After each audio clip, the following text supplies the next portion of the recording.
Welcome, everybody. Thank you for joining us for another live edition of the Intel Strike Report right here on the TruthNet Radio Network. Today is Tuesday, April 15th, 2008. We have a jam-packed show for you as usual. Alan Watt will be joining us about 10 after.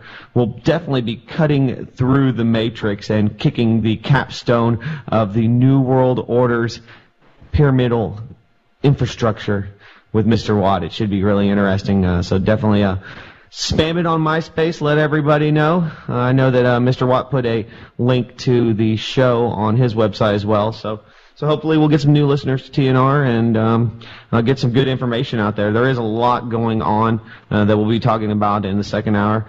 Just depends on how long we carry Mr. Watt on. Depends on how long he'd like to talk, because he's just got so much information. He's so well researched. Just go down a whole list, a plethora of different topics and information, and we'll be taking your calls as well. 1-800-451-1567 is the toll-free call-in number. That's 1-800-451-1567. What's going on, Mr. Vail? Oh, nothing much, man. I need a nap, but other than that, I am all good, and we're gonna have a great show. And Alan Watt never disappoints, and it just seems to me like all hell is breaking loose around the world, and my hand is steady. Yes. The looming war with Iran, the neocons pushing forward, Russia and China advancing in the region as well. We have a huge panopticon, technocratically advanced police state that is being erected around us currently. One of the more disturbing articles that I found today, and this just goes to show you the total disregard for human life that some of these elitists and eugenicists have. Aboriginal children injected with leprosy. That's right, my friends. Finally came out in the Daily Mail. Aboriginal children were injected with leprosy treatments in a medical testing program that used members of the stolen generation as guinea pigs at a Senate committee. They actually heard this information today. Of course, U.S. foreclosures jumped 57%. It's just amazing how many people are being affected by this. U.S. foreclosures filings jumped 57%, and bank repossessions more than doubled in March from earlier in the year. Of course, Google is going ahead and using the guise of child pornography to put in facial recognition technology to trace copyright violations, and of course to fight those online pedophiles. We saw this one coming months and months ago, and they're advancing that agenda. Got a great article from Daniel Taylor, who writes for intelstrike.com as well as his own website, oldthinkernews.com. McCain supports North American integration and his League of Democracies. Those are those global democracy rings he's talking about, and he did a great expose, and we'll try to get into that as well. I know that we do have Mr. Watt on the line, so Mike, you want to just go ahead and bring him up? Mr. Watt, you're on the Intel Strike Report. Glad to have you on the program. You there? Hello. Hey, how you doing? Glad to have you in the program. It's a pleasure to be here, yeah. Before we really jump into it all and look at the good, bad, and ugly, let's get into something that most people don't know about, which is yourself. Let us know a little bit about yourself and how you sort of fell down the rabbit hole like the rest of us. Well, I realized I was born down the rabbit hole, and I tried to use the rest of my time getting out of it. And I caught on very early, especially living in Britain, that I was already living in a completely managed system, a complete system. And within the system, there was another subsystem for something else, specialty systems, all the way from kindergarten through school, through council organizations, through all the levels of bureaucracy they already had in Britain.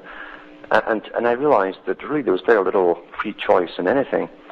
Even when people were going through school, they used to tend to train people according to the job they decided they would probably end up in. And so they're already doing school to work when I was growing up in Britain, the same system that they were using in the Soviet Union. And so I caught on very quickly that we were all copying the same system, which eventually was going to become a world system, and that most of the public never figured it out. I knew my parents did. They didn't. I heard them arguing, like with everyone else, about politics and who to vote in and all the usual nonsense. And then eventually, as I traveled across Europe, I saw the same laws getting passed in every country at the same time. And of course, they never told the people, their audience, that, oh, by the way, this is getting passed in Norway and Denmark and Sweden and Germany. So you'd think it was all your local news. And so I caught on quickly to the fact that it was a global agenda, and that there already obviously was a structure on top of this national structure system, and that was already international. And so I got into the books early, into the United Nations, traced the history of the League of Nations, and read many of the books by the players and those who spoke at the United Nations. And I caught on. That was really the big wake-up then, was to realize that they were working steadfastly, not just towards a global system of government, but a scientifically created, ordered system that would run on statistics, and that everybody who would be alive in the near future would need a place in this system, or you simply wouldn't be born. I kid you not, the big players wrote about this kind of thing very early on in the game. And after World War II, they were so confident at the time they published a lot of books from the United Nations about global government, and then they realized that it wasn't going over too well, especially with the population of the United States. And so they went back to doing it more covertly through their big institutions, funding non-governmental organizations, thousands of them, all working towards this new type of society. They're calling it a post-humanist society, or post-human.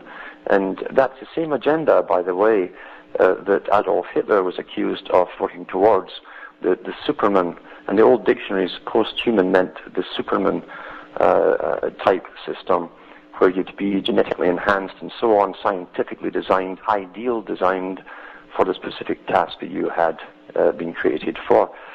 So we are under what Aldous Huxley called a scientific dictatorship of sorts, and the institutions which run this go all the way back, as I say, to the 1700s, when they started to publish this British Empire idea of a British-style system of democracy, which really is no democracy at all. It's run by an elitist group. They call it the establishment. They've always been behind it. They're not voted in, of course. They've always been there. They have the money, the power, the connections, and they wanted to bring this same system worldwide. And you can trace it even further back to the writings of John Dee in the 1500s, where he advised Queen Elizabeth I, and he coined the term the British Empire. And he said we can create a system across the planet based on this system, and those who would come into it would be given special favors, and there would be a sort of tax-free type basis for import-export. We call it free trade today. And he even talked about the countries coming in who would adopt it fully being given favored nation status. That was in the 1500s. And so we're living through the whole plan, actually, today, but the only generation who didn't have to speculate about what was happening, because the material is out there for anybody that wants to know. And H.G. Wells, even back in the 1920s and 30s, he wrote a book called The Open Conspiracy. He was a big player for the British government and for the world system, and he said there's nothing really hidden, it's just that most people won't bother to read these particular books. He says, but it's available to the public, so he called it the Open Conspiracy.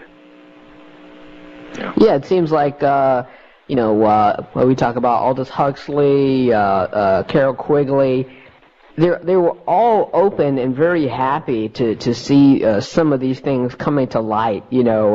Aldous Huxley talked about the sort of scientific dictatorship, and Carol Quigley was so happy to tell everyone about all these things that were going to happen to us and how it got started, and what we have to do But the only thing was that the Leafs didn't really care for it too much because he let too much on, but the question is that, and of course I know the answer to the question, but I like your perspective on it. Why is it that we seem to have the same leaders after time after time after time, all interrelated, all relatives of each other, all with the same agenda? No matter, I don't care if you're socialist, I don't care if you're a fascist, whatever name, whatever tag or title you have, all of these same people are being run by the same people in the background. Talk a little bit about the bloodlines and how these people have somehow inbred and held power over the number of years. Mm-hmm. Well, yeah, every year the newspapers and Burke's Peerage and others publish which American politicians, those who are running and those who are in power, they publish their connections to royal families. And you'll find in pretty well every election has been the same like that now forever. In fact, even published the fact that George Washington was related to the King of England at the time. So you've been run by family dynasties for hundreds of years, and these family dynasties have a stake in the outcome, because they also, as they progress the world towards this great global plantation, which they call a village, they're going to own all of the resources which we will all be dependent upon. So they have a financial stake in it. They're also inbred. See, psychopaths who are powerful and who are born into families with power and wealth and influence, they tend to marry each other. And because psychopathy can be bred in to people, and Plato talked about this. He said in the Republic, they already understood that they could breed types of humans, they could breed characteristics in or out. Just like animals, if you want a quiet dog, you don't breed a Rottweiler with a Mastiff or something like that. You breed it with a lab or something to get a quiet dog. In other words, you can breed traits in or out, and it's the same thing with people. So those who have steadfastly gone after power, even in ancient times up to the present, accumulate power and wealth by being utterly ruthless. They have all the psychopathic traits necessary for that. And today we have the end product. We have families now who are not seen as pirates anymore or plunderers anymore. They're simply the top of the established families, and they're all interbred, they're all interconnected. And it's a worldwide system. People get confused. They think, well, it's the Jews. That's common. That's a common one. It's the Jews, as though it was some kind of they're all clones of each other. There's no individuals there. Or they'll say it's the Jesuits, and so on and so on. And there's no doubt that every group and every people on the planet have been used, but you have to look at the leaders over every bunch of people. Those are the ones you look at. You'll find that you went through their histories, they're all interrelated to all the other globalists who are running over other peoples and even adopting their particular religion at the top. The trick is not to follow people blindly because you think that they are the epitome of your national emblem. You see, people think the Queen of England, for instance, she's the pinnacle of Britain, and yet really the royal families have no British blood in them. They intermarry themselves, as they always have for many centuries, and they're really a foreign people who rule over the British people. And it's the same with every other nationality. You find the same thing. These people came out of Venice and other places, the big old banking families that even ran and profited from the Crusades, the old Crusades. The Venetians had all of the shipping lines, they had all of the boats, and so they used to ferry troops back and forth for centuries to the Holy Land and then made a massive killing off of it. And nothing's changed today. So those who accumulated money, held on to money, and understood economics, that's the important part, how to corner markets, even create markets, and how to come together in monopolies and cartels. That's what we have today. We are living in the culmination of that. Centuries of interbreeding of wealthy families from all nationalities who often are seen, as I say, as the epitome or the pinnacle of the national emblem, but they're really foreign people with more foreign blood in them than anything else. Yeah, it's a game that's been played out through thousands and thousands of years, Yeah. and although we're almost up against the break here, we got so much more to talk about. I do want to note that we have seen a trend as of lately right now, where if you read your history about the sort of feudalist societies, where you gave your lord a third of what you made, or you look at the Japanese model, and the Bushido Code, and how how they were taught and almost bred down to the point where they were smaller beings, and there were food riots going on during that time period, and every now and then there would be an uprising. They would get met with they would just be dashed to bits, to the point where they'd have to bring up another sort of people to take the place of the people who rose up. And I want to talk about what's going on around the world with these food riots, which almost brings me back to Kissinger's, the National Security Study Memorandum 200, talking about food control, genocide, and population control. If you can, we're almost up against the break here, but give us a quick breakdown of what you see as far as the sort of neo-feudalistic system that we have today that's being installed. Well, quickly said it. It said that we're bringing in a new feudal system where the CEOs of major international corporations will be the new feudal overlords, and they have become so. In fact, they're in and out of politics. And when they're not in politics, they're back in their chairs. The CEO of a big corporation. We already have that set up worldwide. Food has always been used as a weapon. The United Nations Department of Agriculture admitted that they would use food as a weapon in the future. In fact, under the United Nations, I think people realize that, but when they wrote up their charter for the Department of Agriculture, it was decided that one day, when the time was right, the United Nations, would have all the foodstuffs of the world brought to them. They would then dish it out in rations, basically, to each country, and then they would force the people to bring down their populations because they would not up the rations. That's still the same agenda for the United Nations, and that's the reason why we're having this food crisis creation right now, and they're all beating the drum. Water and food and energy, all those things that you need to sustain your life and your families, will be in the hands of the United Nations ultimately. Now they must create the appearance of utter crisis so that they can come forward and propose this to us so that we will accept it. Hey, and Absolutely. yeah, UN doesn't even think that you have the right to water. Talk about Carol Quigley, That's Bill right. Clinton's mentor. He thinks it's great. He thinks that a global depression is a wonderful thing. Why? Because he wants us to be feudalist. He says it himself right there at the Davos World Economic Forum. Yeah. All right, everybody, we're talking with Alan Watt. His website is cuttingthroughthematrix.com, and we'll be cutting through the matrix on the other side. Stay tuned. 'Cause I ain't quite as dumb as I seem. And you said you was never intended.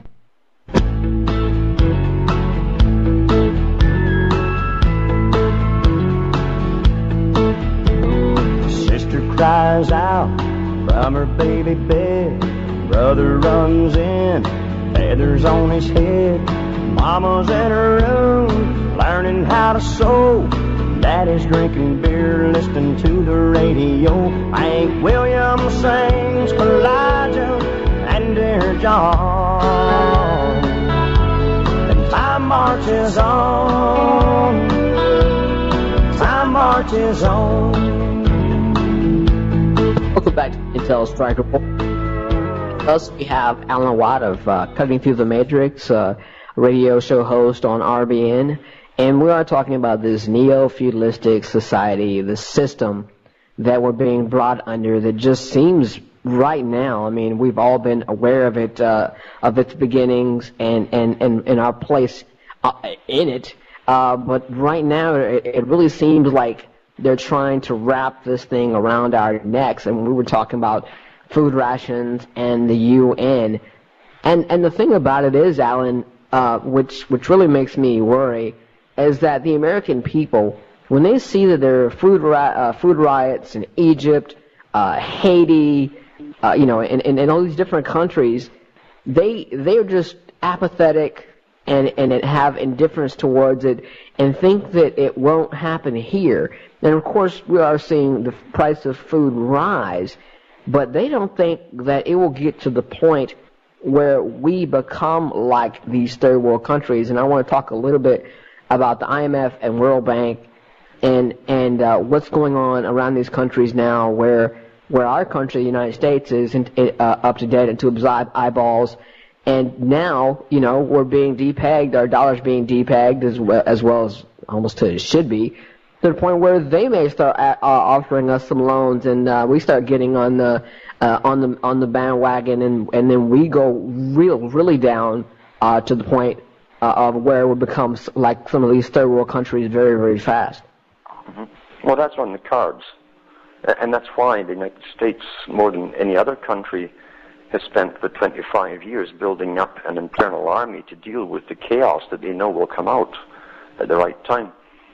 And the U.S. has the tax base to create such internal armies. Most countries don't have that kind of tax base or population base to draw on. And they're well prepared for what they see coming down the road. We're going to realize that the United States is the country that led the creation of the League of Nations for world government under Wilson. And we're going to realize, too, that even though the American people eventually turned against it, the U.S. still kept representatives at there who had voting rights right up until it turned into the United Nations. And the United Nations, when they signed the final document, that was the end of that's national sovereignty as far as they were concerned. Every government has departments that deal directly with the United Nations, and the United Nations, believe it or not, was set up to be a world government in every aspect. All the laws, building codes and everything that have come down the pike in the last 20, 30 years have come right down from the United Nations and been implemented onto your books, even locally. So they're already set up to do the job, but it's not a nice benevolent type United Nations. It's not even pretending to be paternal. It's not democratic by any means. We don't vote it in. And the bureaucrats there in the United Nations, and there's thousands and thousands of them, go to their own special school. They're brought up in special United Nations schools to be bureaucrats, and they're the sons and daughters of intermarried bureaucrats. So, and these characters are pretty vicious. They're dictatorial in their outlook. They see us as children. They're taught that at school, that we are nothing but children, but we're just too stupid to realize what's good for us, and that therefore special people must decide our fates for us. And they believe they are the special people. Let's not kid ourselves. But they have a whole PR department that generally speaks to the public on television, that once in a while you get the head of a particular part or of their organization speaking, and it's like an old-fashioned medieval king or queen speaking down to the public, or a very stern school teacher. They mean business, and even though they're technically a front for the big money families, and the organizations are all connected with the Freemasonry at the top. The high type, the noble Freemasons, the royal Freemasons. They're all in cahoots together across the world to bring this about. And of course, they settled upon the idea of crisis creation in every aspect of life. The sky is falling, and technically it is when they're spraying you every day like bugs, and they won't talk about it. We know, looking back at the old statistics to do with autism or autoimmune systems and all the rest of it, before 1950s, we did not have anything like this. We didn't have massive autism everywhere. We didn't have attention deficit disorders and so on, which are just degrees of autism. You see, it's the same problem. The injections and inoculations that we've had since the 50s on have weakened us, helped destroy our immune systems, and which is an ideal warfare strategy if eventually you want to release some kind of pandemic or plague. You try and bring down the enemy's immune system. We've got to realize that, that we, the people of the world, are the enemy to the elitists. They decided a long time ago there was way too many of us, and in the 1800s they had big surveys on the go, And they said that once we get into a post-industrial era, we won't need all these people. They'll be useless eaters. They'll be consuming the Earth's resources, and they'd have to bring down the populations drastically.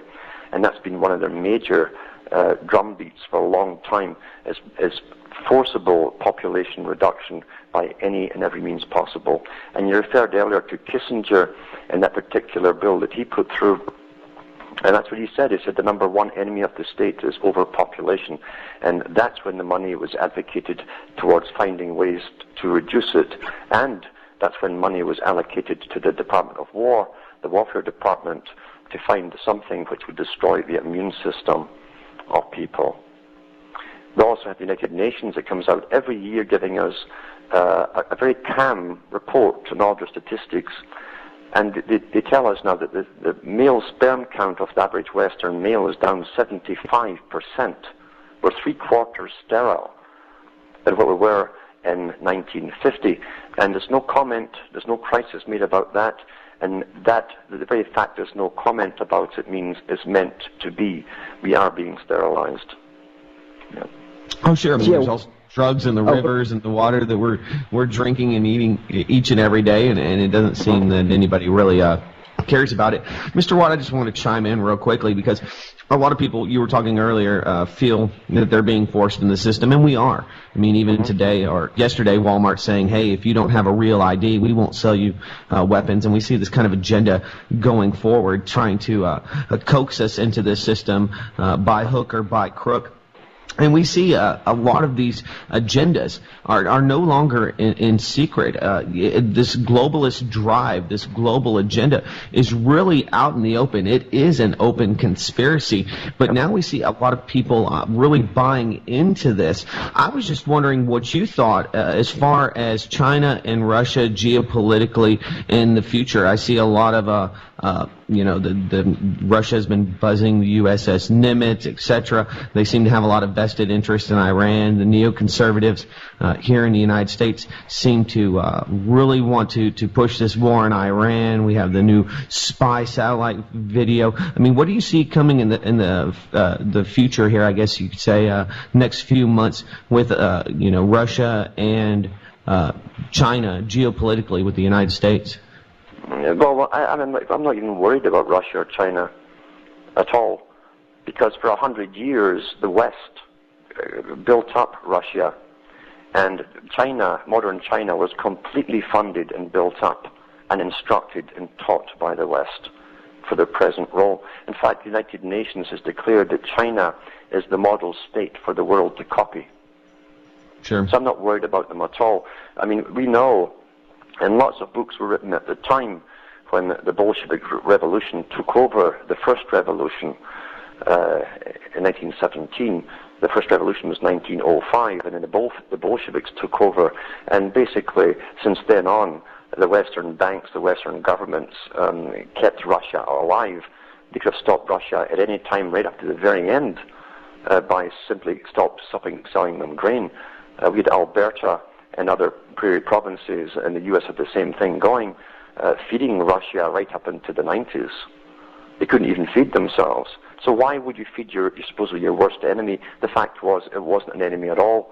It was a big bad bear, because you need a government who's supposedly an enemy who's going to attack you, and the money that your own governments were able to tax from you in times of the Cold War to protect you was all going into high technology that eventually would be used to monitor everybody on the planet. That's where the money was really getting used. But they used the excuse of a Cold War to do it. They couldn't have taxed you like that if there was no Cold War. So we funded it. We always got to have an enemy. And the same with China. Bertrand Russell was one of the first major professors from the West to be sent to pre-communist China. And he, in his own memoirs, said, I went over there to teach them the fundamental rules and principles of communism. This was Lord Bertrand Russell. So we funded them, we created them as the big bad enemy, because you always need an enemy when you want to tax the people, and we crowd to our government and say, defend us please by any means you can, and to get away with so much, they build up government in times of war, like Carroll Quigley said. and bureaucracies expand like crazy, and that's what they wanted. And now, coming into a global government, you must find an enemy within, which is terrorism.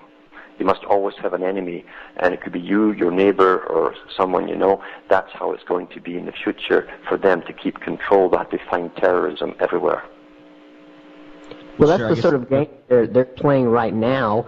Where they could decide that if they find an enemy such as Russia or China, to get everyone, fear mongering and completely frightened, to say, Yeah. well, you'll get more food rations if you fight and you go and into the killing fields. You get more food, and that's the way they've always done it.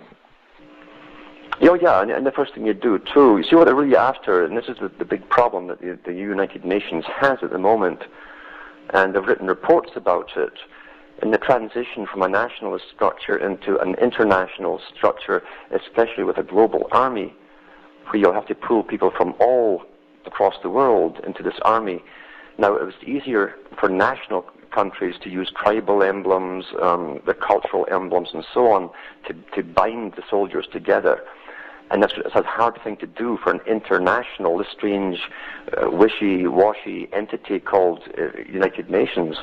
So that they're using scientific techniques of indoctrination to try and create a world-type army to take over, which means you're going to have an elitist group within the army who are going to get taught that they are different from everyone else and special, and they hope that they'll bind them, they'll bond them together so tightly into a new type of fraternity, there'll be a separate class altogether. And that's what they hope to do. They're actually doing it with the troops now. But you see, Britain has already said they're amalgamating all the armies of Europe at this moment. And what they're using as excuse is they'll need the troops from all over Europe as a rapid deployment force to be sent to anywhere where riots break out over food. This is the excuse that was in the paper. So they're going to create food shortages. There's no doubt about that. That is coming. And the Department of Defense put out the 90-page document. You'll find it on my site. This Department of Defense also runs the whole of NATO. And they see nothing but 30 years of escalating riots across the globe and all across Europe and the Americas. But they don't tell you why it's going to happen. Well, it's obvious why they're going to be. You're going to shortly to go through such tremendous transitional changes to change your entire way of life that presently most people could never, it's unthinkable to them. It's beyond their comprehension how radically it's going to change. And it's going to be crisis from every possible direction you can imagine. People will be in shock. Remember, shock and awe is not just used against people over in Iraq. Shock and awe is also used psychologically across the planet. And people will be in shock. That's when the government agencies will turn out in force and start advising you what to do. They want mass migrations of the public within the Americas and Europe. They want to improve mass migrations of people off the rural areas into the overcrowded cities, where you're easily taken care of and herded together and observed. And fuel will go through the roof eventually until you can't afford it. So you'll be totally dependent on their system. And the United Nations has said that these habitat areas, which are just the overcrowded cities for the majority, will have no private transportation whatsoever. The public transportation within the city only.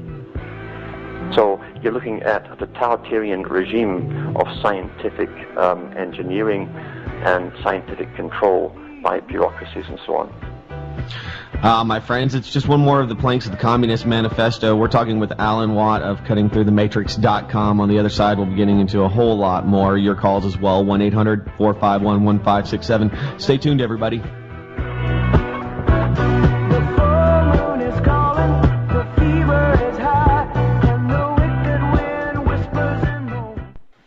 Powered by freedom, liberty, and the truth. This is TruthNet Radio.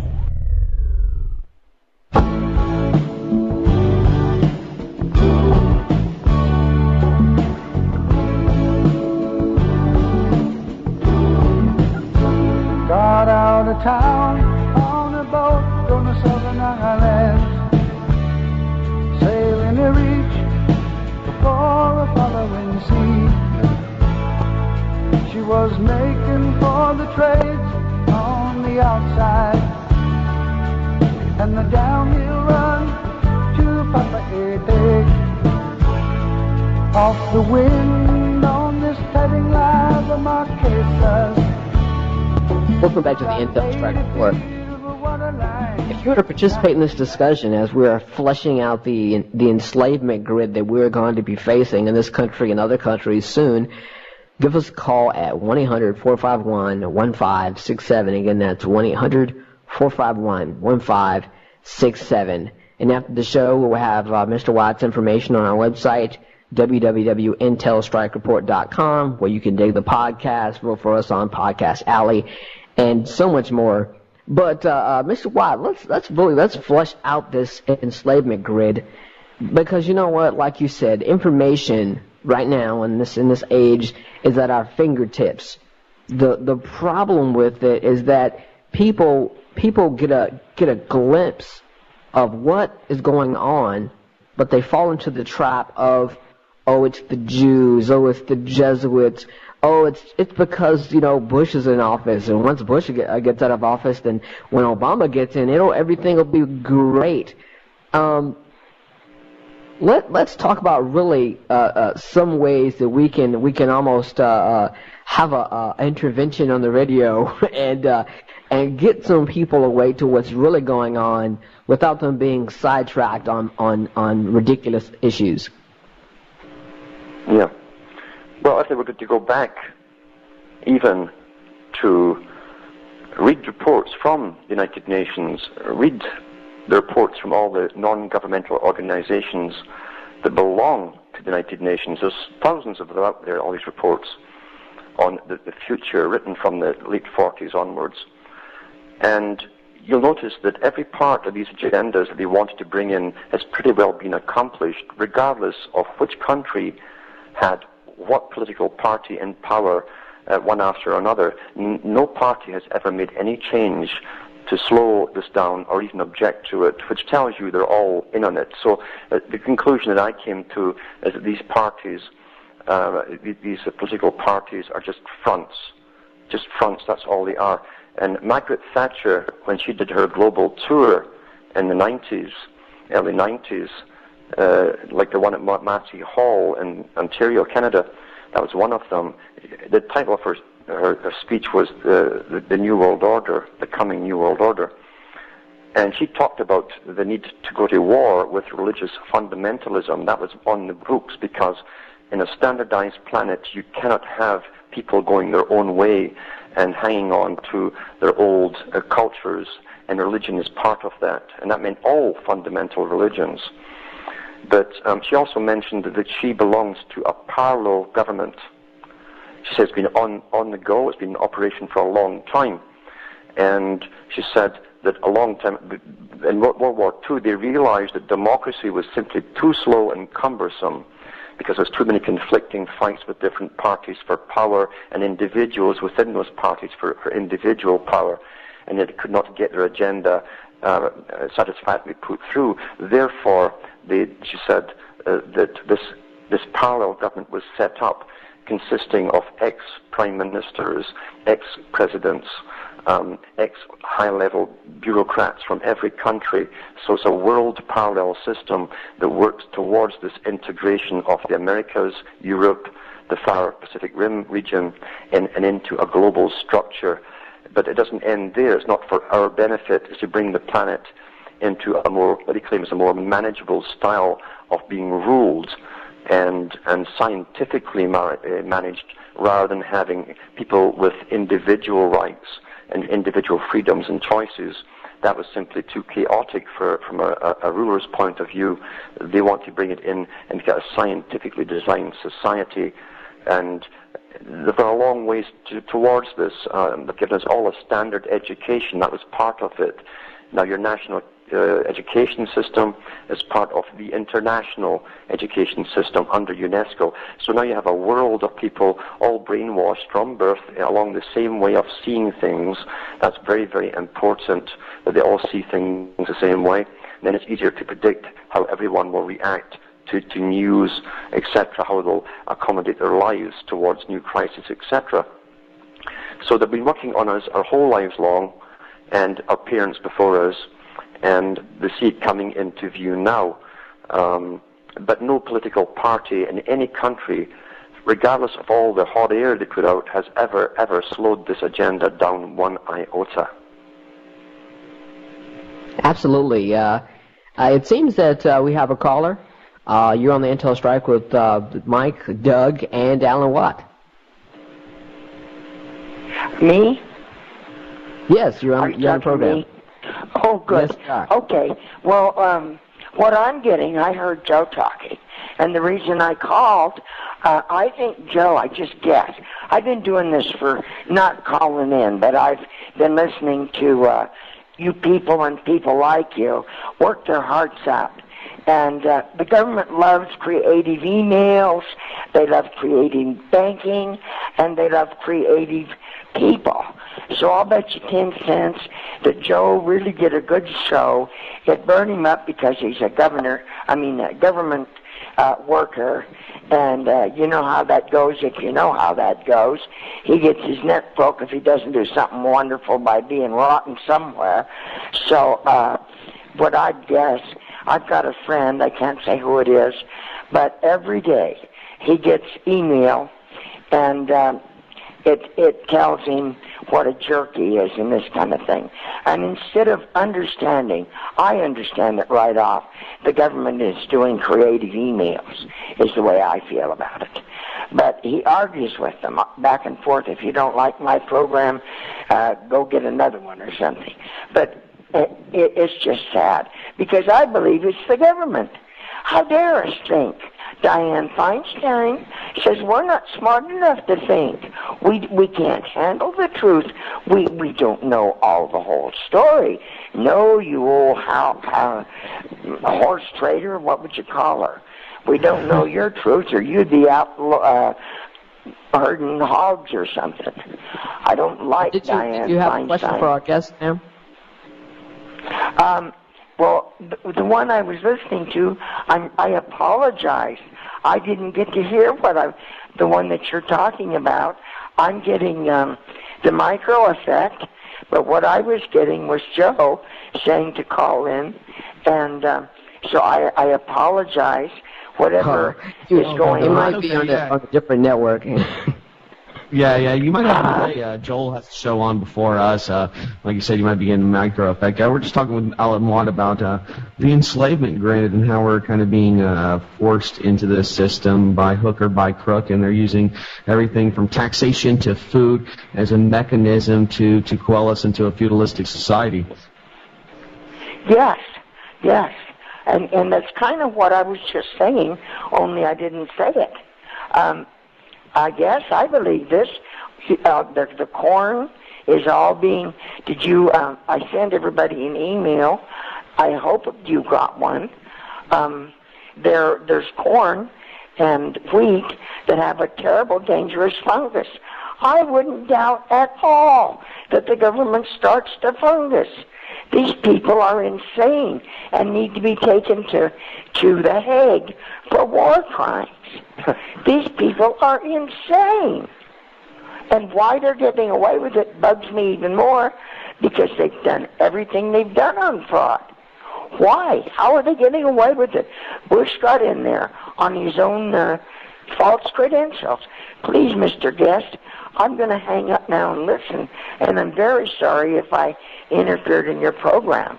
There must be a delay. Oh, yeah, no problem at all. Yeah, but thanks for calling in. Mr. Watt, she brought up some good points. Why are people falling into this? Why is all of this information available to the general public, and we seem to keep holding on to these nationalistic ideas that it's in our best interest?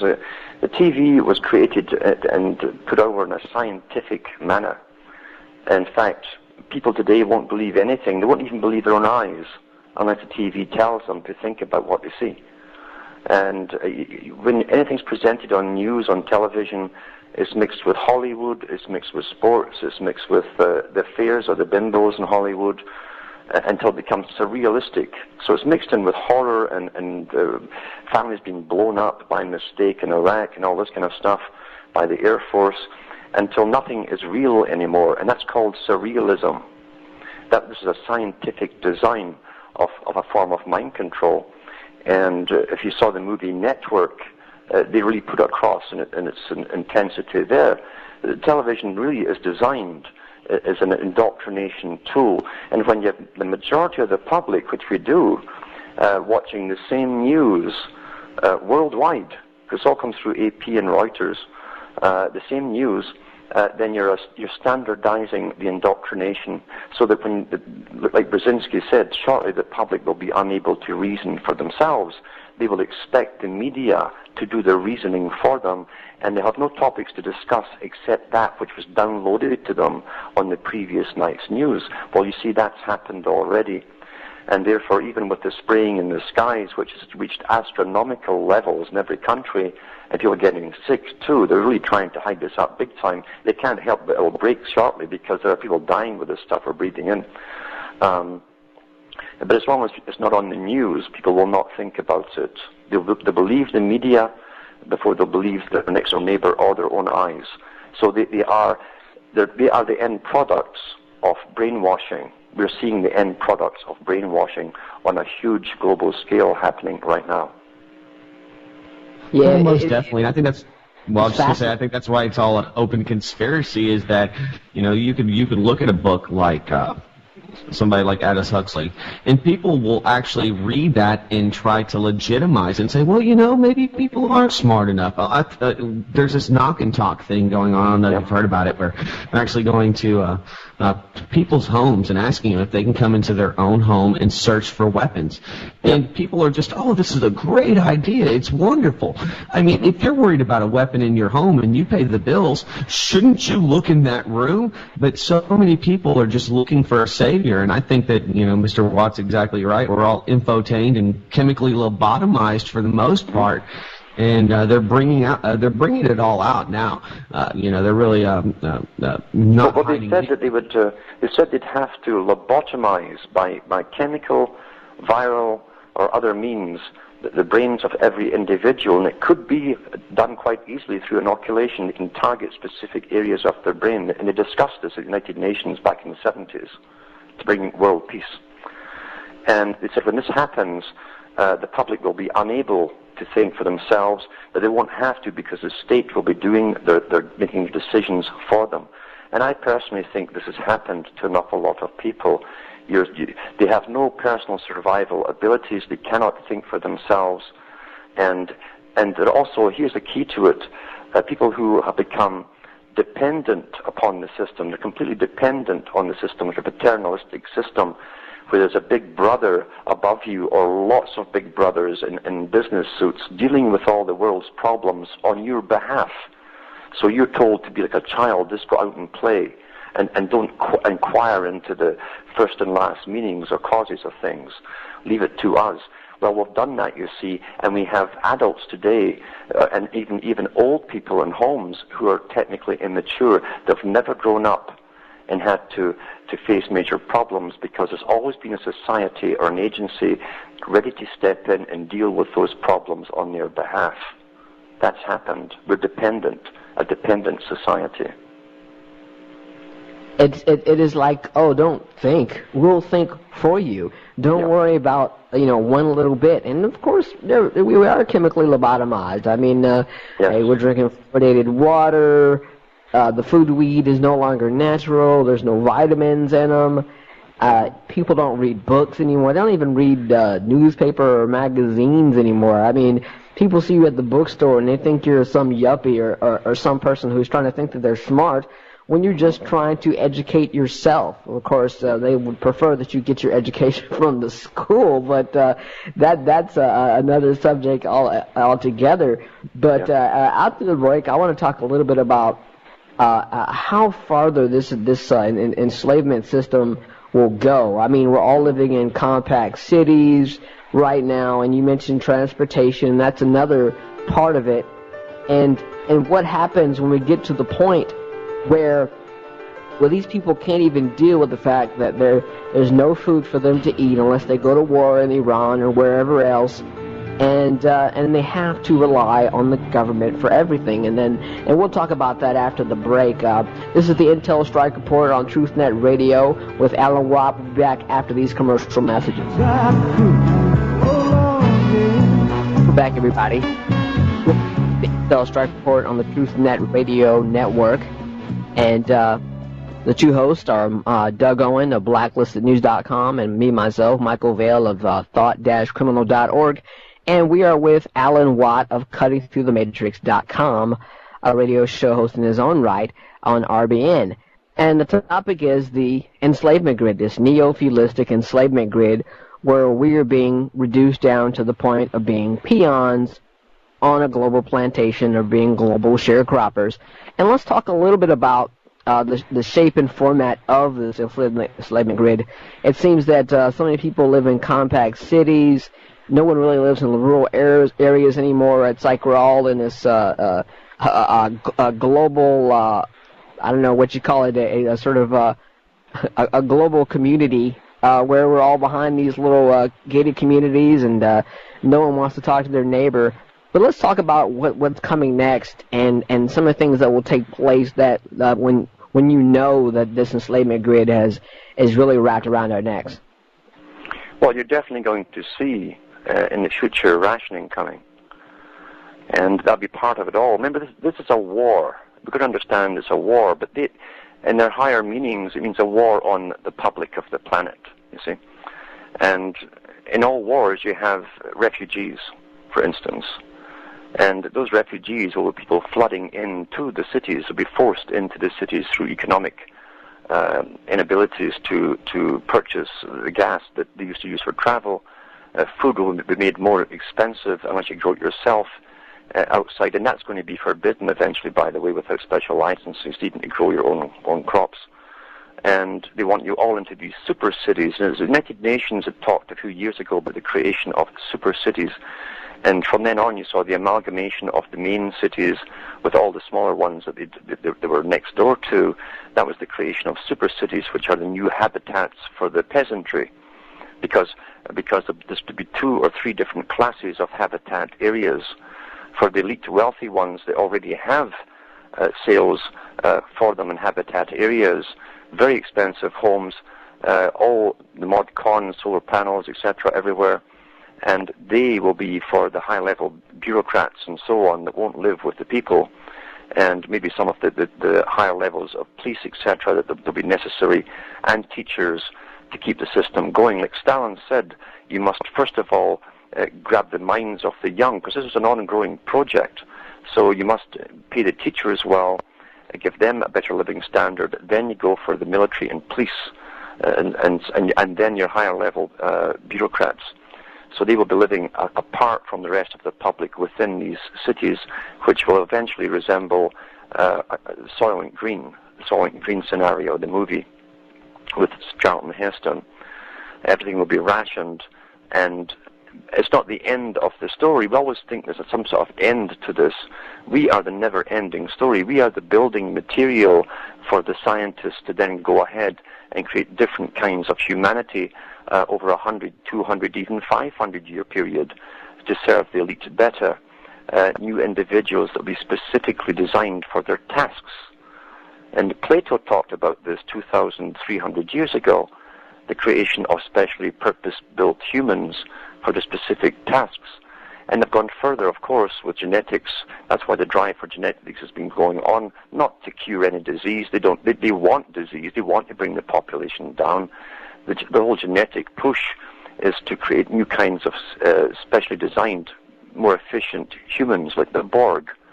But they also want a type that will be unable to think for themselves. Technically, if you have the brain chip implanted, and they've had the global meetings about this, it's ready to go. And they had the first one at Loyola University in Louisiana, the World Science Meeting with the top biochemists there, the top bioengineers in the field, and the guy from Tokyo, the top Japanese expert, said, And this was kicked off by Newt Gingrich and funded by the U.S. Department of Commerce, by the way, your tax money. And the one from Japan said, it says it would be no longer you'll be no longer able to think of it as an individual. It'd be impossible once this chip is implanted, and it's ready to go, by the way.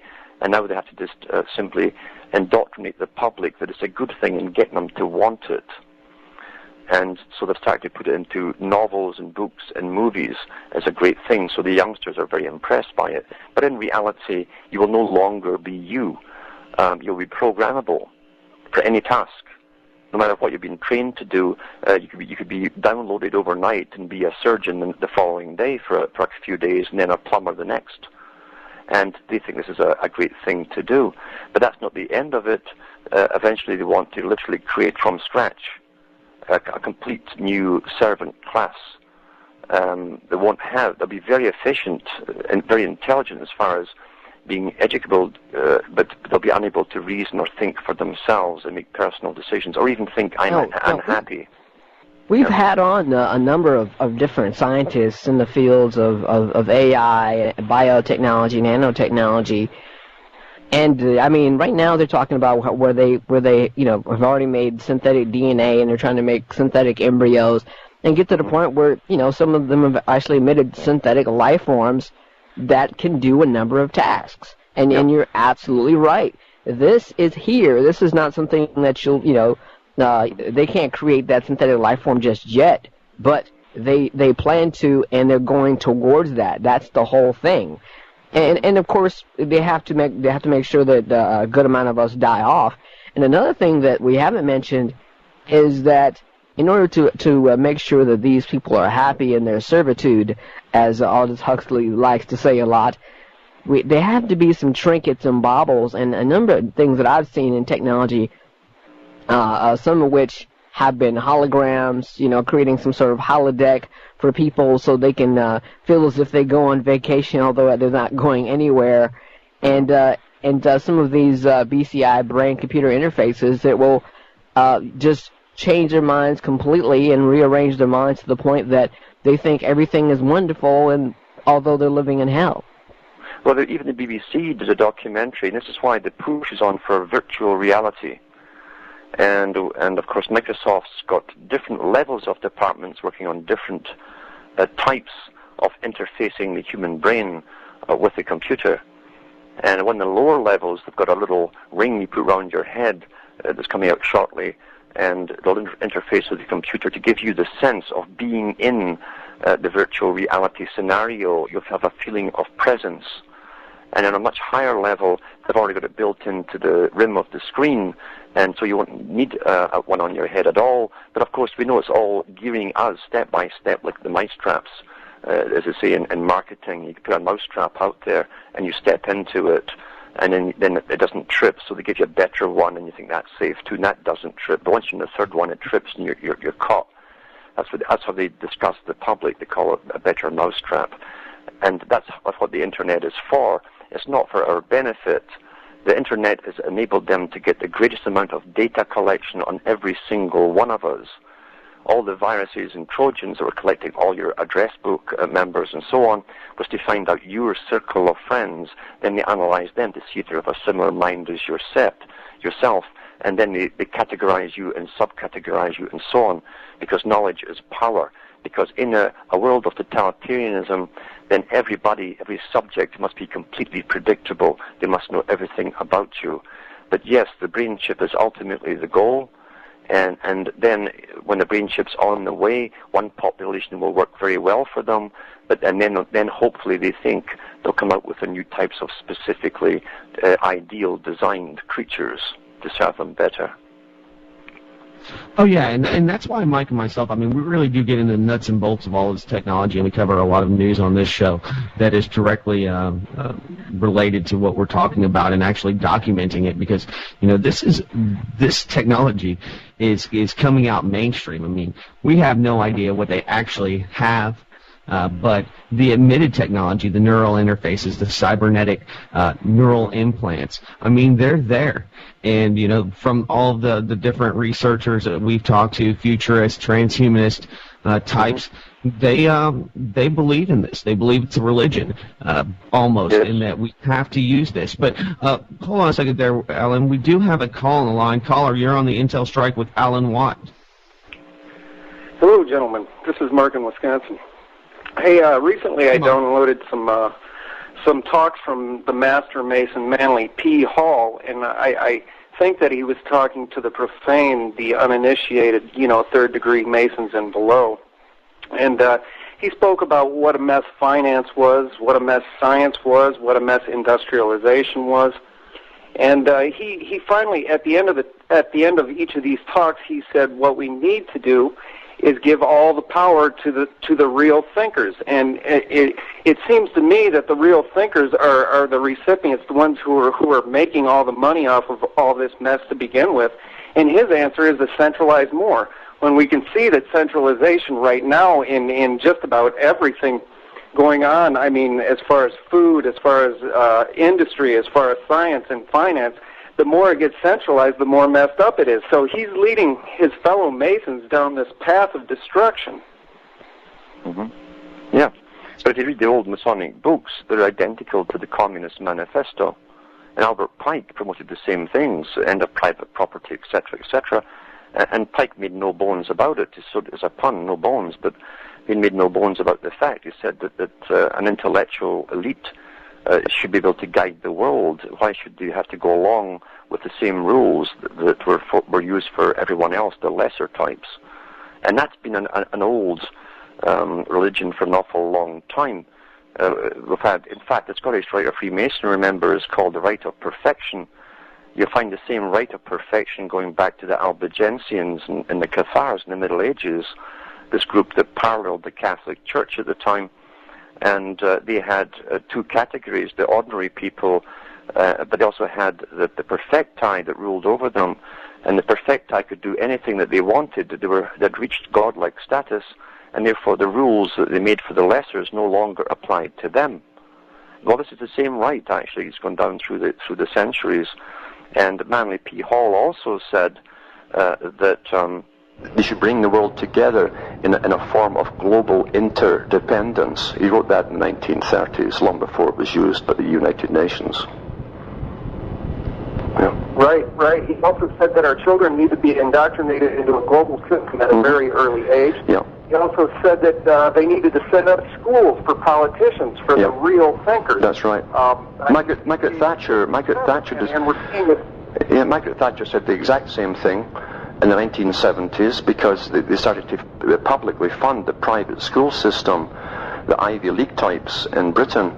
And the reason that she said they needed public funds, apart from the soaring cost of tuition for them, she says this is where our leadership classes come from. She says we must keep them at all costs. They will be the new future leaders of corporations, governments, and parliaments and bureaucracies, and they must all meet each other in the same classrooms and grow up together, because they will all be they'll all know each other then by the time they're in the business world. She was just quite blatant about it. Yeah.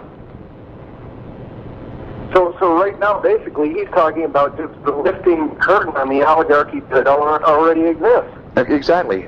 And again, you'll find the same thing with Huxley, Professor Carl Quigley, and Lord Bertrand Russell. Lord Bertrand Russell says we are introducing a system of scientific indoctrination in the 1950s with the use of Madison Avenue, he said, and marketing ideas into the brains of the public, using all the scientific techniques of radio and television to do so. And he says the public will be unable to know where how their opinions are arrived at. They will be unable to even figure that out. And that's happened. And he also said, that they'll be unable to do anything without the advice of an expert. We shall train them. They need experts to tell them what to do. That's happened too. Yeah.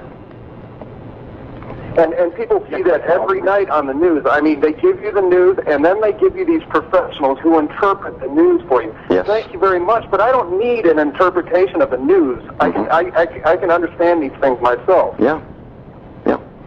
And even on the weather forecast, I've noticed they bring an expert on to tell you what to wear that day in case it rains. I mean, they have stopped us from thinking for ourselves. And unfortunately, a lot of people need that now because they can't think for themselves. Right. And I wanted to mention one other thing. A very good friend of mine from California, she told me to check into chemtrails. Initially, I was skeptical, but I'm here in Madison, Wisconsin, and I know they sprayed all last night and early into the morning today. And I did a little research, and they're spraying fly ash, which is coal dust, and it contains aluminum particles, which every scientist knows causes Alzheimer's and interrupts brain function. Yep. So I'm not. Maybe they found a dual purpose. There's more. There's more. Does something You should go in, and as well as dumb down the population. You should go into my website because I did a talk on that, a blurb, the last blurb I did. It's not just we know there's cadmium, there's aluminum oxide, there's barium in it. We know that. We've had it tested. It's also been on television. The television thing's on my site as well. And but also adding tranquilizing mixes. They call them calmatives to it. So they're a form of sedatives to tranquilize the public through these major changes. Yeah. Right. And as far as solutions, as far as solutions go, I heard you bring this up once before, Alan. We need to talk to our police and military and let them know what's going on, because they are going to need to take people from our own populations to use against us. That's right. And if we get these people involved and let them know what's going on, perhaps we can head this off. Yeah, we also have to set up organizations. We have to set up organizations to deprogram these people and make a public noise about it. We have these organizations, just like COMA did for people who were members of cults. We got to start realizing we should start publicizing this and start deprogramming the police and the military, who've had incredible indoctrination. They truly have. They're made completely paranoid about the public with the special talks and lectures they get every other week from these experts again that come round and discuss the coming agenda with them. They are paranoid about the public, but they also have a scientific bonding technique used on them now to make them another fraternity, a close brotherhood fraternity. So we've got to start deprogramming them very quickly, because we breed the cannon fodder at the bottom that's always used on the public. They come from our classes. Yeah. Absolutely. We have so much more information coming up after the break here. This is Alan Watt from CuttingThroughTheMatrix.com, also a radio show host on RBN. And after this segment, we'll be really getting into some of this information. Really, that the way he's presenting it to you is from a perspective where you take that information, you look it up, and you share it with your friends, because we're all living in this neo-feudalistic society that they're building for us, and it is we that must get out of it, and that is the first and foremost thing that we need to do, and we need to make other people aware of that they're living in it, and even if they don't want to see it, ignorance is not bliss. But nevertheless, this is the Intel Strike Report, and we'll be back after these commercial messages. Stay tuned. Taking and giving my day by day. I did snow and rain and bright sunshine. Taking the line.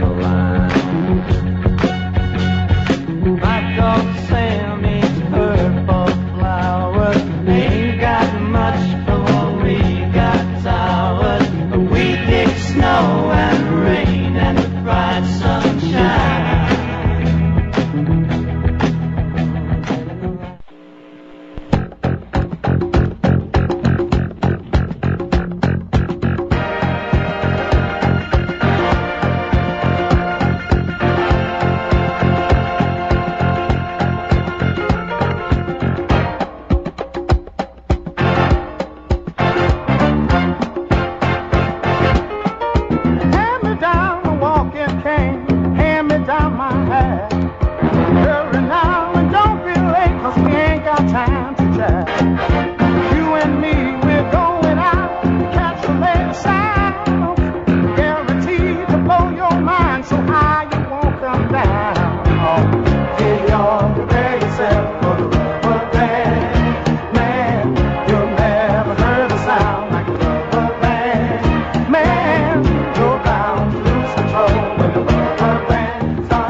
everybody. You're listening to the Intel Strike Report right here on the TruthNet Radio Network.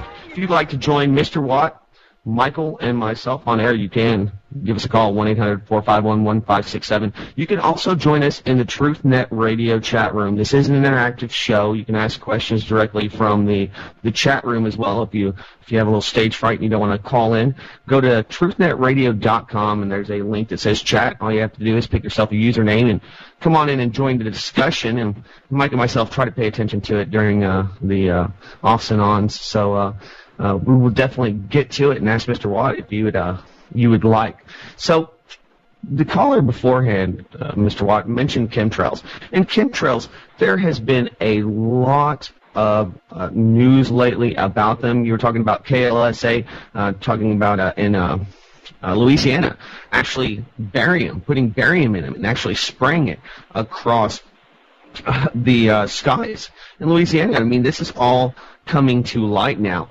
And I actually was looking during the break at a Navy document where they're actually calling for using weather control to disrupt economies as a weapon for war. So let's just flush it out a little bit, because I think a lot of people are confused about chemtrails, and there's so many different aspects they're using these things, and so many different chemicals that they're spraying in the sky for so many different reasons. Mm-hmm. Well, it's not so disjointed, really. These guys get a big bang for their bucks, and they accomplish a lot of tasks at the same time. Number one, it broke out heavily in 98, and we've been sprayed constantly since 98 across the planet. Japan and China now are getting sprayed over the last year or so. India is getting sprayed, southern India. This is in Australia and New Zealand. It's all over. I get photographs every day from all over the planet. And so it's a worldwide agenda. And we can go back to Zbigniew Brzezinski in his book, Between Two Ages. And in there's a chapter called The Technotronic Era. And he said in that chapter that new techniques in science will control the minds of the public without them being aware of it. If we jump from there to the HARP-type technology with ELF frequency pulsations, it was first brought up by Tesla, who came up with the H-bomb. He also wanted to spray the skies with metallic particles, then use ELF pulses through it, because it would affect the moods and the minds of the public. Now, we know that in the 1970s, the United Nations had an agreement, a treaty signed by the US and Britain and other countries to do with weather warfare. And in that treaty, they said they had the capacity then to create famines, floods, earthquakes, tsunamis, and so on, all with HARP-type technology, which can work on its own, but it's more effective if you were to spray the skies with metallic particles. If we then couple that with a statement made by Rumsfeld after 9/11, when he was asked what will they do if another major strike happens on a major city in the U.S., how will they control the public? He said, we have aerosolized Prozac and Valium ready to spray on the public to calm them down. And then it hit me when he said it, because they were already spraying the skies. I thought, my God, they're actually doing it. Because part of the side effect you'll find, apart from the coughing and the bronchitis, it won't go away, is tremendous fatigue that people feel when they're being sprayed. Tremendous fatigue hits them, and then when they stop spraying for a few days, you'll notice they get anxious and irritable. That's something else many of us have noticed, and that happens when you're going through withdrawal from a particular drug. Once you start spraying again, it goes up in your blood level, and you're back to being sort of laid back and couldn't care less again. So they're using all of this on us right now. Remember, this is a 100 years war that's been declared at the top, and they mean a war. And they will use everything at their command to bring us through 100 years into this brave new world scenario, where nothing in 100 years will be anything remotely associated with the life of today. They're using it.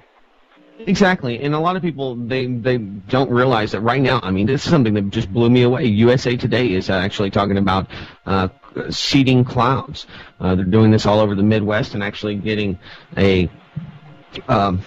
different permission from governments to seed clouds with silver iodine. And this is some of the most,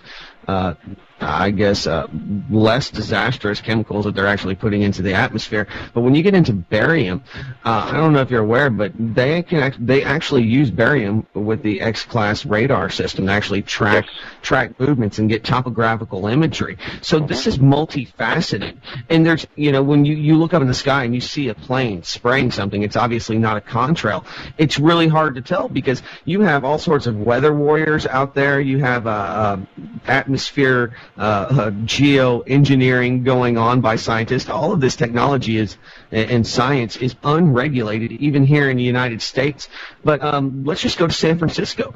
They have an untested pesticide that they are spraying. They will be spraying that has a residue of 90 days that will actually stick to everything it's sprayed on, and it's a pheromone to stop the apple gnats. So, I used to really wonder about these chemtrails and kind of took them with a grain of salt myself personally. But just look to the sky.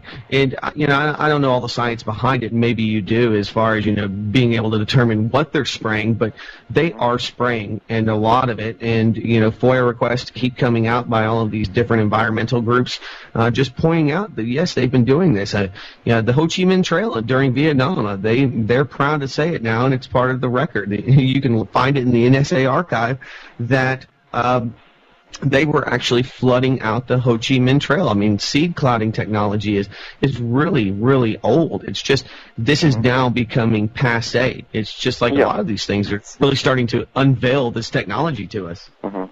But I really do think, though, as I've had it analyzed here, I've had the stuff analyzed here, even when I had yellow rain, just like they had in California at one point. And there was cadmium in there as well. And cadmium is highly carcinogenic, and so is, of course, aluminum oxide. Never mind, as I say, the tranquilizing stuff that's in there, that's definitely in there too. They're using tranquilizing agencies on the general public as they bring us through one crisis after another to make us more manageable. Almost definitely. It sort of begs the question that, okay, we know that in Brave New World they had a aerosolized version of Soma that every now and then when a riot would break out, the police would shoot the Soma up in the air and calm everyone down. Are we going to need to be calmed down when something catastrophic happens, such as... It's happened. I read in the nice blurb from a Department of Defense article on all these subjects we're talking about right now, including the aerosolized calmatives, as they call it. I read off all the list of the tranquilizing agents they have ready to use on the public in mass riots and so on. If we're having, like a food riot right now, which is happening in different countries right now, the American people or people around the world and sort of these so-called first world countries are not prepared to deal with certain scenarios. And if these things present themselves, then some people will just lose their minds because they cannot get their minds around the reality of what's really going on. And of course, that's what all the wonderful FEMA camps and things like that are made for. But you're right, they're going to have to bring us some sort of Soma. But then again, 2 million children are on some sort of psychotropic drug, so we're already on it to some degree. There's no doubt about it. See, the thing is, in the Great Depression, when you had the Dust Bowl and tremendous famine to an extent too, never mind the con game with the money situation, because we all know it was manufactured and planned that way, but the people still had a bonding culture, a common culture where they could help each other out. They didn't riot against each other. And now that's been destroyed. Even the family unit's been destroyed, which is exactly what big government said they'd love to do. They want to talk right down to you as an individual with no one to stand up around you. And that's happened. And that's counter to our own survival in crisis times, because the public don't know anymore how to cooperate together for their own survival. That is very true. Well, you mentioned about the sort of hierarchy of the new caste system, where they turned the Neighborhood Watch, Citizens Corps, etc. These sort of groups that were at one time helpful now. They're now under Homeland Security now, so they're just a part of the new Stasi force. So, if things get out of control, your neighbor now, who is, at one time used to be just nosy and a pain, now she has government clout.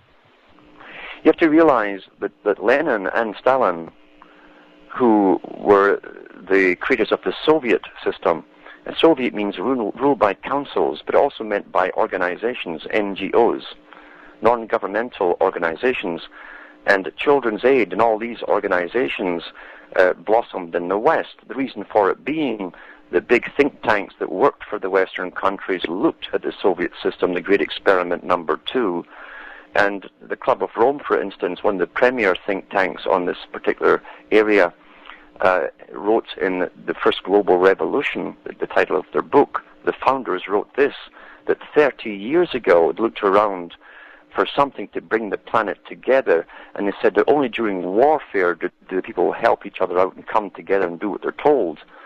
And therefore they hit upon the idea of blaming the weather and blaming the public for altering the weather, and that the reason that, and then therefore the public would become the enemy to the planet and would have to be ruled by experts to save them. There's a complete admission right in there.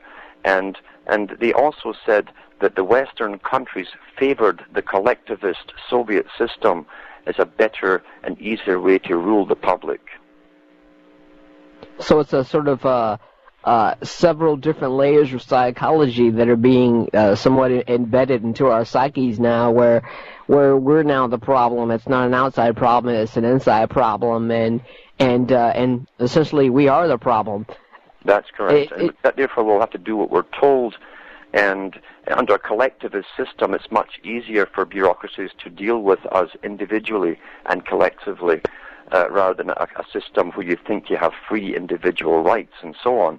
That's out the window today. And again, Lenin and Stalin said, by the creation of services in the Western countries, by that, Children's Aid, even police services started up as services, remember. Now they're called enforcers. He said they'll come in under a very helpful guise, but eventually will become authorities over the public. Well, that's been done. Matter of fact, on the subject of think tanks, and I've only heard you and a couple others really talk about the Royal International, the RAAI, Royal Institute of International Affairs, in the Chatham House, and how our governments don't come up with any ideas for themselves, but these think tanks essentially get their marching orders from the ruling elite and tell the government and sort of run it all out, the ideas, and run them through, and then give them the ideas, and then our governments run with them. It's more almost than like that. It's even beyond that. At one time, that's how it was, but in 2005, the American branch of the Royal Institute for International Affairs, and royal means royal. You can't use the word royal without it being okayed and chartered by the British Crown, which is an unelected, non-democratic body, remember. And the CFR is the American branch of it. And for the first time in 2005, they came on national television in Canada as the Council on Foreign Relations, as a committee, admitting that they drafted up the amalgamation for the Americas for all governments to sign. So this non-political, non-democratic, non-elected body, this private group, drafted up the very bills that the prime ministers of Mexico and Canada and the president of the United States signed into law. And they have drafted up every other bill that they're signing, one per year up until 2010, until it's complete. They also boasted in their own books that they were behind the amalgamation of Europe, and their members in Australia and New Zealand primarily are behind the amalgamation of the Pacific Rim region. So this goes back to Britain once again, a very long-term strategy, intergenerational, And it's very easy, as Carol Quigley said, to make these agendas occur because we think in short-term planning. Our lives are fairly short. But it says institutions can last for hundreds of years, and each one, when it's set up with a specific mandate, can hire, work and retire and hire again for generations and pull off their initial manifesto. They can make it happen, make it come into being. That's how it works, you see. Yeah. Yeah, it's absolutely fascinating. I mean, another example is that the CFR wrote the Homeland Defense Bill years before 9/11. Yeah. And it's like they came up with it overnight, like, oh, here it is. Here's the Patriot Act. Oh, here's the Homeland Defense Act. Here's all. It's right here for you. It's like, did they write that? No, they did not write that, people. Your government is not being run by the people that you think it is. But we'll get into that and a whole lot more on the other side. This is the Intel Strike Report with Alan Watt. Stay tuned. Little stool takes money from my hand while his eyes take a walk all over each. Hands me 2 tickets, smiles and whispers good luck. Well, cuddle up, angel, cuddle up, my little dove. Powered by freedom, liberty, and the truth. This is Truth Net Radio.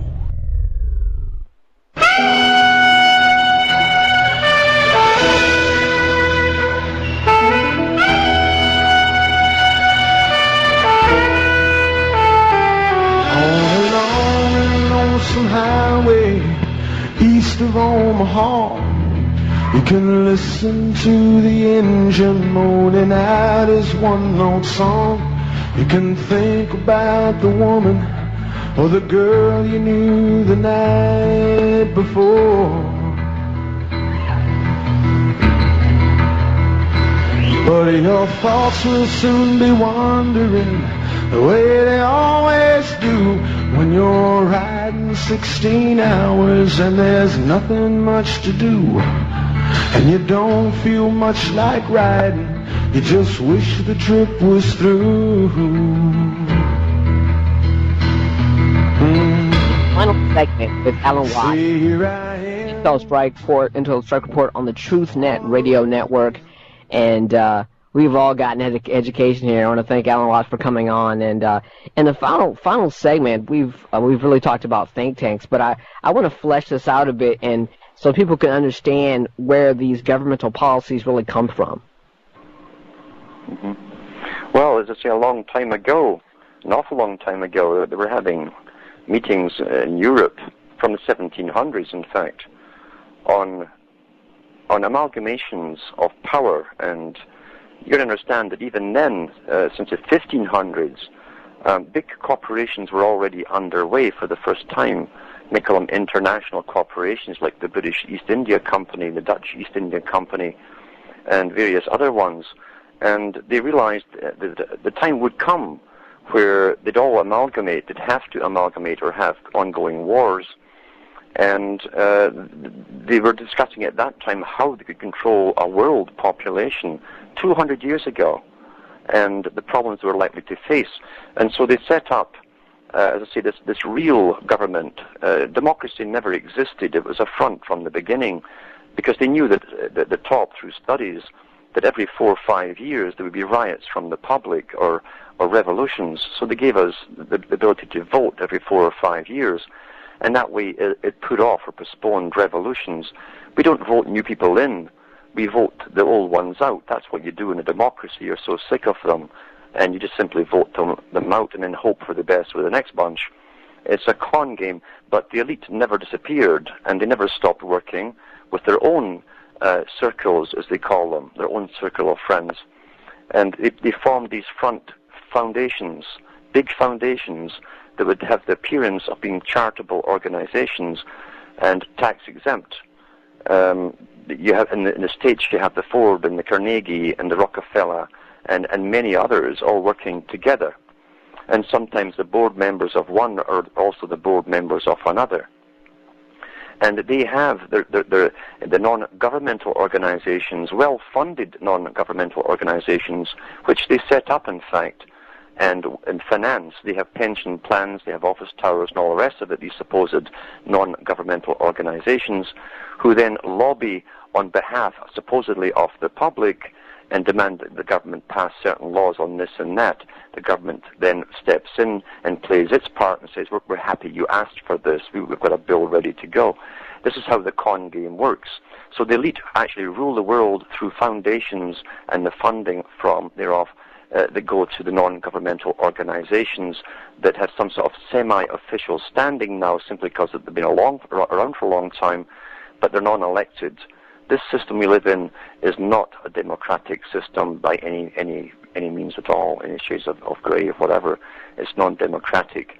It's a con game to bring the elite's view of the world into being. That's what it's all about.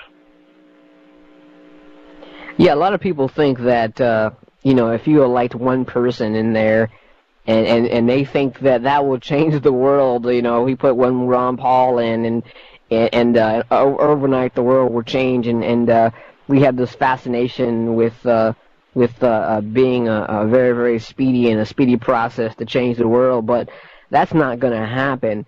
I mean, even if we get to any sort of stretched imagination to the point where we can take down these structures of influence, you may be, not you, but our listeners may be very surprised by some of the people that we'll see as we take down these things piece by piece. And in the final segment here, I do want to talk a little bit about solutions. And we talked about food, transportation, mass druggings and such. How do we really sort of take this country back? It's just not going to happen with some guy with a 357. It's just not going to happen if you put some congressman in, and it's not going to happen if you put a president in. A president is essentially just a sock puppet, a meat puppet, a marionette for the global elite. Mm-hmm. How is this really going to change? I think all we can do is educate and prepare for the worst, because we're going to go through hell. But I have no doubt about that at all. As you say, one man or even a group of people are not going to be allowed to change the course of these incredibly numerous elite organizations. Nothing is going to stop them. They won't let anybody stand in their way. All we can do is expose the whole con game of it, educate ourselves, prepare for the worst, and be in the right places, hopefully, to come through the worst of it. And at the same time, rather than hit them head on, see, these are the masters of war. You can't fight big, high technology, advanced science with pop guns. You cannot do it. And you have to realize that these characters are prepared for this for an awful long time. And they have weapons they haven't even used on the public yet. They can knock whole cities out.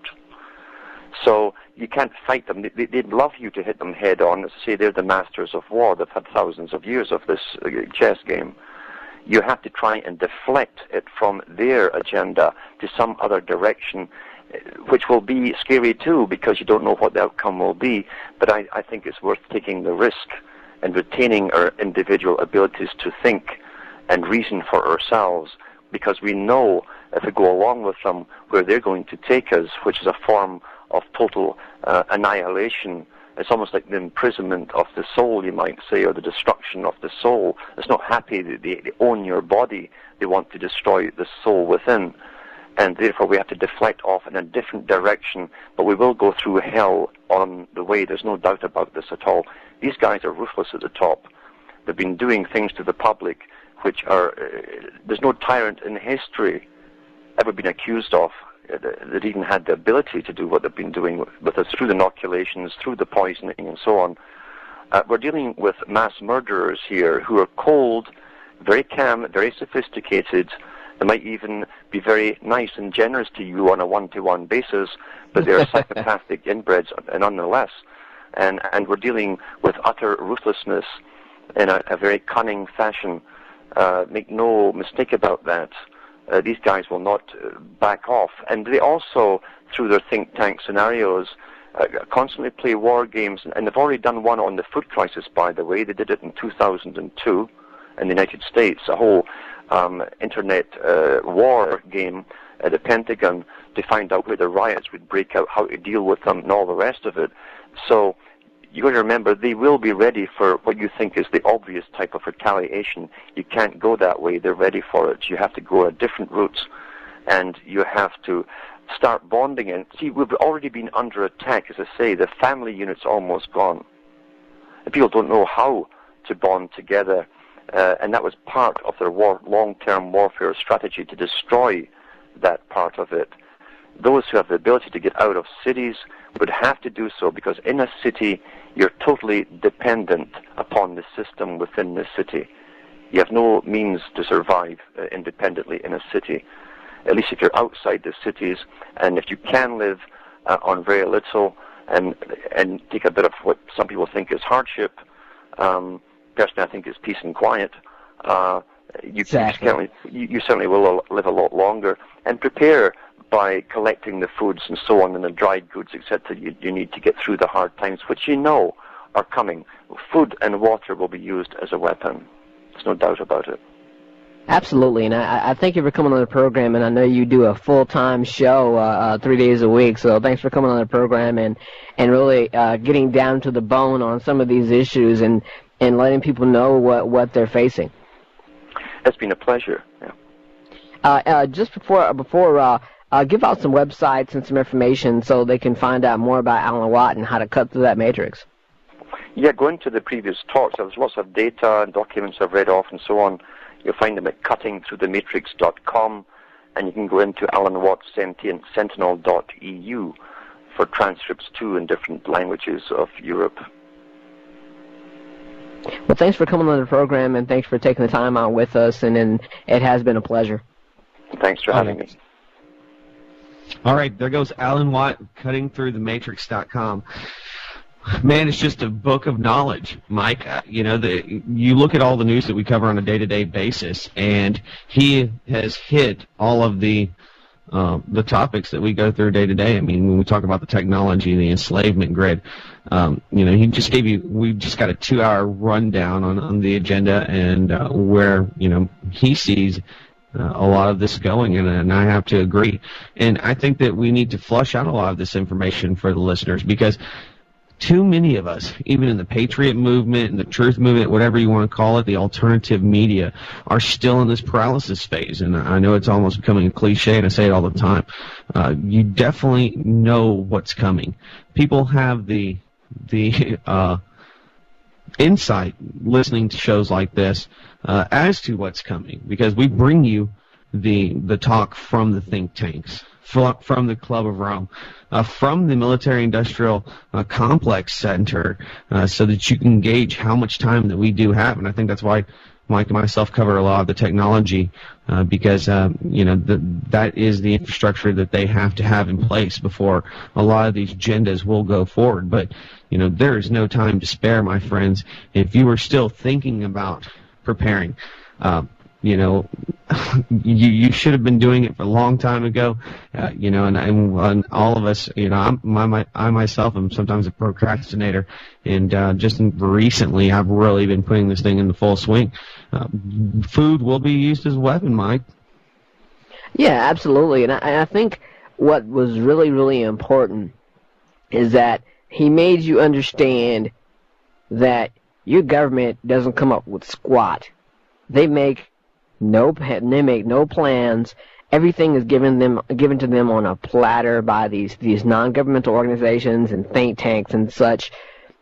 Your government is useless. They have abandoned you, and they have failed you time after time, and they will be the last people you see on this earth, and they are the ones who want to live well and want you essentially to live in a compact city and to work for a food ration. And we've gone through all of that information. And actually myself, I'm going to re-listen to the podcast and take down a few notes, because he broke down some information, a bit of it that I didn't even know about. So, but this is the information that we have given you, and he took the time out to give it to you, and I think you should go to intelstrike.com after the show and check out the podcast and go to his website and read some of those transcripts. I mean, we're in dire straits, ladies and gentlemen, and we need to work it out.